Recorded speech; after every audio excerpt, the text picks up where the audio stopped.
Kung bibigyan ka ng 368,800 pesos, pipiliin mo bang bilhin ang Bristol Zontes 400E? Ang sarap sakyan! Grabe sabi. Hello guys, this is Blackman Moto again and welcome back sa another video natin.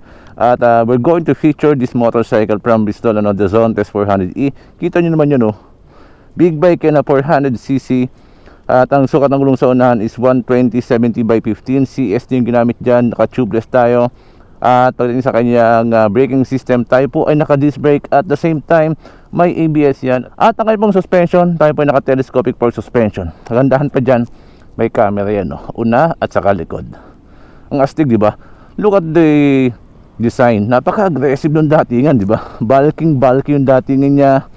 At bumagay talaga yung mga ilaw dyan kasi lahat LED, projector lamp. Ayun, no? Projector lamp, patusok ng konti. Aggressive. Tapos yung kanyang windshield, papakita ko sa inyo mamaya yung windshield nya, adjustable yan. Then puntahan naman natin yung sukat ng gulong sa likod. May 140/70/14 at disc brake po yung kanyang braking system. Naka ABS din tayo, dual channel ABS. Look at the muffler, laki, di ba? Ang muffler nya. Lahat ng ilaw LED tayo sa likod. At ang kanya pong camera sa likod, no, di ba? Oho, naka dual shock suspension tayo. Alam mo, masarap talagang sakyan kapag big bike. Nandun kasi yung convenient, comfortability kapag big bike yung gamit mo.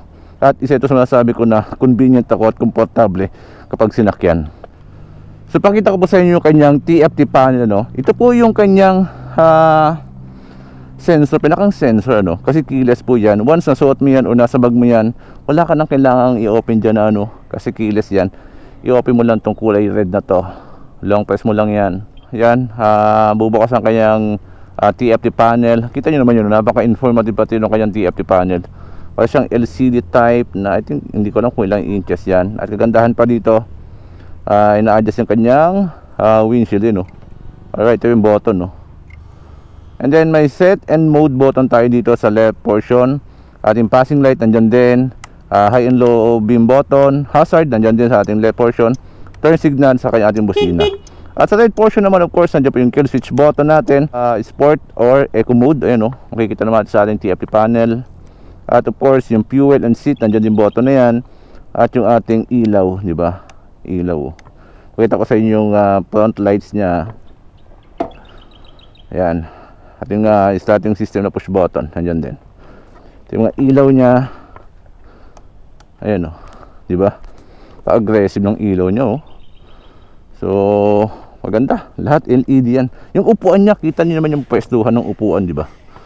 Swabing swabe, o, talaga naka-elevate yung ating backride dito. Tapos komportable yung rider natin dito. At kagandahan pa dito, nandiyan yung ating fuel. Alright, dipindot na din, 17 liters nga pala yung capacity niyan. Medyo masakit sa bulsa kapag nag-full tank ka. And then yung ating seat, ayan, napaka high-tech, di ba? Napaka high-tech. At malalagay natin dito yung, ang dami malalagay na gamit dito, di ba? Sa kanyang underseat compartment. Kita niyo, napakalaki. Yung grab bar niya, of course may hawakan tayo dito. Yung backride natin, yung kanyang foot peg, may extension, relax na relax talaga yung position natin dito. At pakita ko po sa inyo yung camera. Pindutin lang natin yung ating set. Long press na natin yung set na yan. Okay, ayan po yung mga makikita natin dyan. May settings, then interface, information, then DVR. Yan, front cam. Ito yung front cam nyo. Ayan, diba napakalinaw, updated pati yung time and date ng kanyang front cam. So you can see, sana nakikita nyo. Then balik lang natin. Rear cam naman tayo, rear. Yan, set natin rear cam. Yan, linaw din, malinaw. Added safety feature din talaga to. At least in case ay may mga aksidente sa daan or gusto nyo i-record yung biyahe nyo, pwede. Napaka high-tech itong motorcycle na to. Napaka high-tech. Yung kanya pong ating brake lever sa left portion, adjustable yan, na-adjust yan, diba? At pagdating pa sa kanyang makina, yan po ay 4-stroke, 4 valves, single cylinder, single overhead cam, liquid cooled, fuel injected. At nagbibigay po ng maximum power na 28.5 kilowatts at 7,500 RPM and maximum torque 40 Nm of torque at 6,000 RPM. May bigat na 193 kg, may ground clearance na 150 mm, may kataasan na kanyang ground clearance, ano? Kaya goods na goods talaga kahit medyo mabako or mataas yung hams dito sa atin sa Pinas.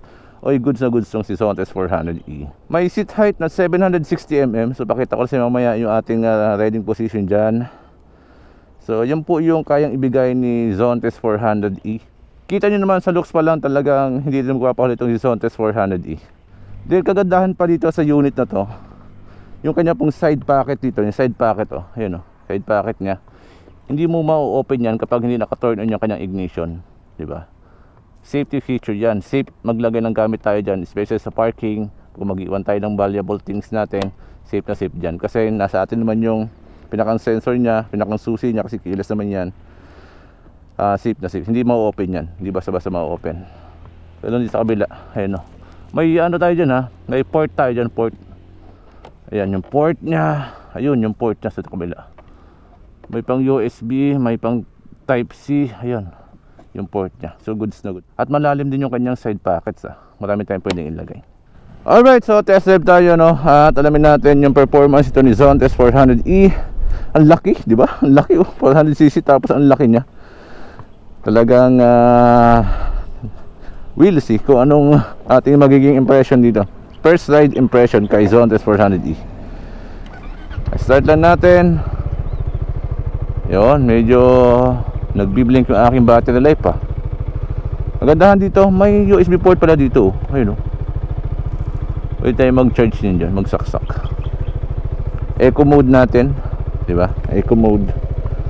Let's go. Uhu! Kagandahan dito yung paa natin, may extend natin, diba? Kung makangali tayo, then since yung upuan niya isa ka-elevate, nakasandal tayo ng maayos, diba? Ayun, no? Wala ko nakasakali sa kalabaw, eh. Alright! Pag tayo nag-turn signal, tumutunog siya. Alam natin naka-turn signal tayo, diba? Alright! Eco mode pa yan, ha? Yung kanyang acceleration, yung throttle response, napaka-accurate. Ganyan naman yan, oh. May TCS and then naka dual channel ABS tayo, kaya yung safety feature niya panalo. Napaka-high-tech ito ni Zontes 400, no? So yung ibang variant, testing din natin kung ano magiging first impression natin doon. So unahin muna natin itong si 400E. Riding position natin komportable, since malaki siya. At may kabigatan, syempre expected natin since 193 kg to, eh. Kitang kita natin kung anong speed natin, no? Woo! Then tayo natin sport mode. Ang sport mode tayo, sinabi tayo ng stoplight.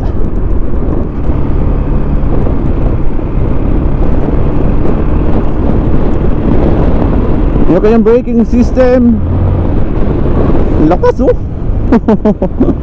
Expected natin yan kasi naka dual channel ABS, malakas talaga yan. Ang sarap sakyan. Grabing sabi.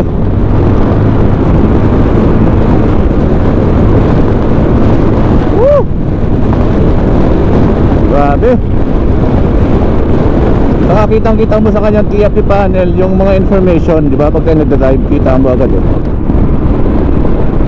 Sa TFT panel natin, makikita natin yung battery life natin, fuel range natin, PSI ng gulong, nuna at likod.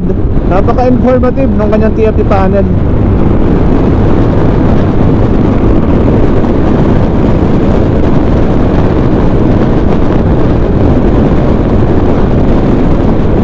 Wala halos vibration ako naramdaman dito, ha. Normal na normal. So balik tayo. Alright. Yung turn radius, okay na okay din ang turn radius, no? Pwede, di ba? Magandahan talaga sa mga big bike na katulad dito, especially scooter. Napaka-convenient na sakyan at komportable tayo. Ayun, no? Hindi pala nasasado yung aking tank. Bakas. less hassle pa pag tayo mo papagas, hindi natin kailangan pang tumayo, di ba? Kasi nandito na yung tanke natin, no?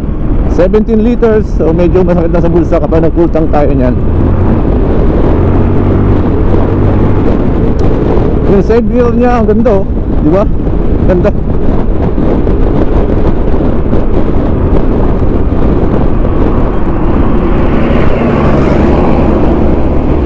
Yung plane ng suspension, suabe din. Ayun, oh. Woo! Isa na gustuhan ko dito, napaka high tech na. Tapos naka dual channel ABS pa tayo, may TCS. Halos kompleto na yung kanya safety feature, di ba? At saka yung comfortability talaga, panalo. Ibang variant ito, may kaliitan ng konti, eh. Ito si 400e, maganda yung size niya, malaki talaga. Masasabi talaga natin na big bike. Woo!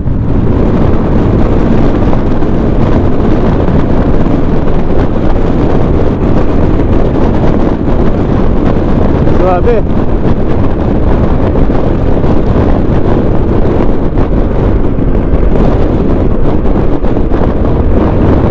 Yung busina, napaka-stock, diba? Stock lahat.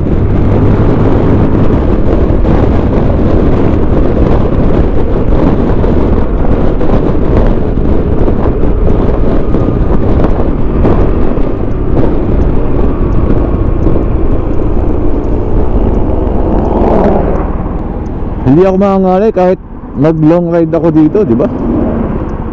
Kasi yung kanyang position, pwede tayo mag extend ng paa natin, pwede tayo sumandal sa upuan, di ba? Ayun, oh.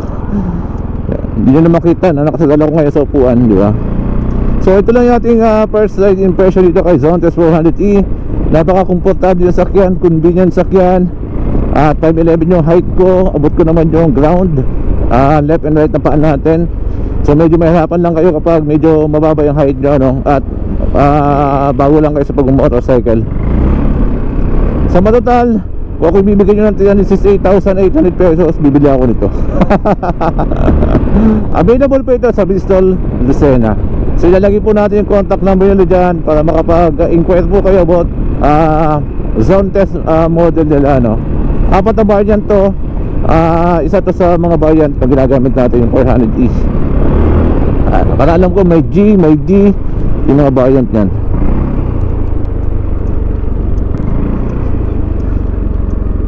So far, maganda yung first ride impression natin dito. Maganda.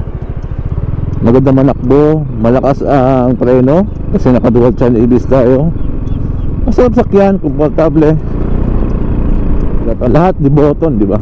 Then pwede mo ilagay sa bag tong pinakang sensor niya or ilagay nyo parang relo, di ba? Ayun mo. Ang problema. Huwag nyo lang iwawala, di ba? Huwag nyo lang iwawala. Alright, hanggang dito na po aking first ride impression kay Zontes 400e. Approve na approve sa akin ito sa sakyan. Again, napaka-komportable talaga. Maraming salamat po sa patuloy pagsuporta sa ating channel. Ingat po tayo palagi and peace out.